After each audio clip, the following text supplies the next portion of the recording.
What is it? Small cell lung cancer, often referred to as SCLC, or small cell carcinoma, is a type of fast-growing lung cancer. It grows big tumors and is malignant. The cells on the lung grow rapidly and uncontrollably. SCLC is much more aggressive than small cell. What are its causes? Small cell lung cancer is almost always caused by smoking. It's rare to get small cell lung cancer if you aren't a smoker.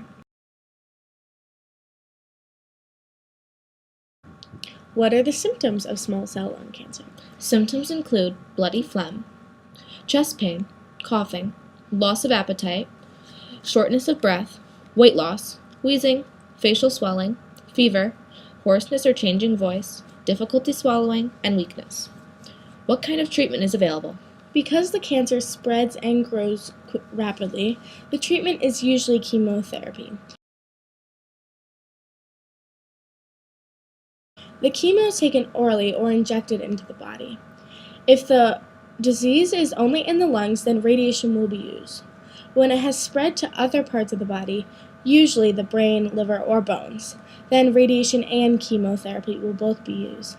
But this is only to prevent pain, not cure the disease. Small cell lung cancer, small cell carcinoma or oat cell cancer, and combined small cell carcinoma.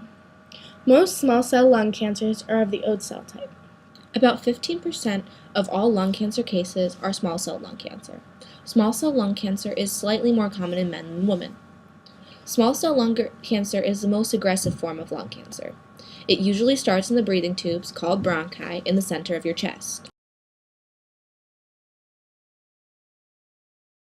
Even though the cancer cells are small, they can create tumors very rapidly, and then they will spread to other parts of your body, such as the brain, liver, or bone.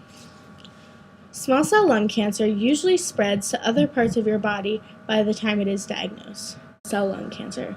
These are the limited stage small cell lung cancer and extensive stage small cell lung cancer.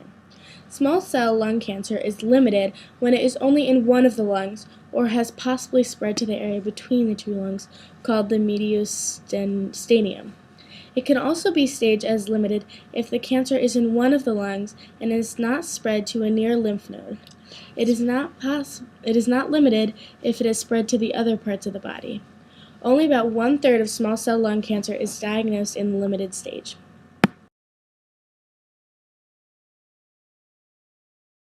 Small cell lung cancer is considered extensive when it is in both the lungs, it has spread to the lymph nodes that are farther away from the site of origin, or it has spread to other parts of the body, such as the brain.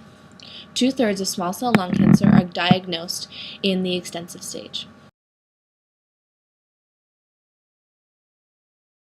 Staging is important when deciding what treatment to use. If the cancer is still in limited stage, then it can potentially be cured with chemotherapy and radiation, and in some rare cases, the tumor can be removed surgically. If the cancer is in the extensive stage, then a cure is not likely, and treatment is used to extend the person's life for as long as possible and to limit the patient's symptoms. Affect survival rates. The stage and possible spread of your cancer. If cancer has spread to larger areas of your body, your survival rate is lower than when it's just in one lung or has only spread to the lymph nodes. Your age. Younger people tend to live longer than older people that have lung cancer. Your sex also plays a role in this. Women with lung cancer tend to live longer than men. Your general health at the time of diagnosis. Being healthy at the time of diagnosis is associated with longer survival and a greater ability to withstand treatment. How you respond to treatment. Side effects of treatment, such as chemotherapy and radiation, vary among different people and may limit your ability to tolerate treatment. Other health conditions you may have, such as emphysema from smoking or other diseases of the lungs, may limit your survival. Complications of lung cancer.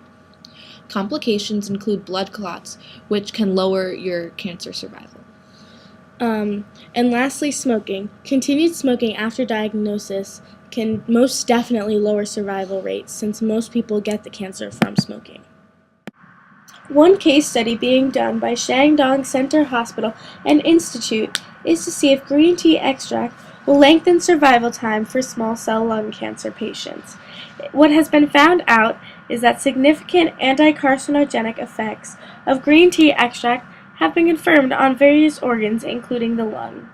This means that green tea extract, which has chemical compounds including EGCG, which is a major catechin in tea, has been proven to be an anti-tumor drug. This has been tested in rodents already, and now they are looking for affected volunteers to test this between the ages of 18 and 70, male or female. Another case study we found was prospective analysis of genotypes in adults undergoing therapy for lung cancer. This case study is being performed by the National Cancer Institute. The lung cancer section of the National Cancer Institute's Medical Oncology branch is performing a study to try to understand better which genes could be significant in patients who are undergoing therapy for small cell lung cancer. They want to find out if the differences in genes lead to different outcomes, such as treatment, success, and survival rates. They would also like to create a large source of genetic information for further studies of genetics and their relation to small cell lung cancer. Anyone who has been diagnosed with small cell lung cancer and is being treated at the National Cancer Institute is eligible to volunteer. All people, male or female, over the age of 18 are eligible.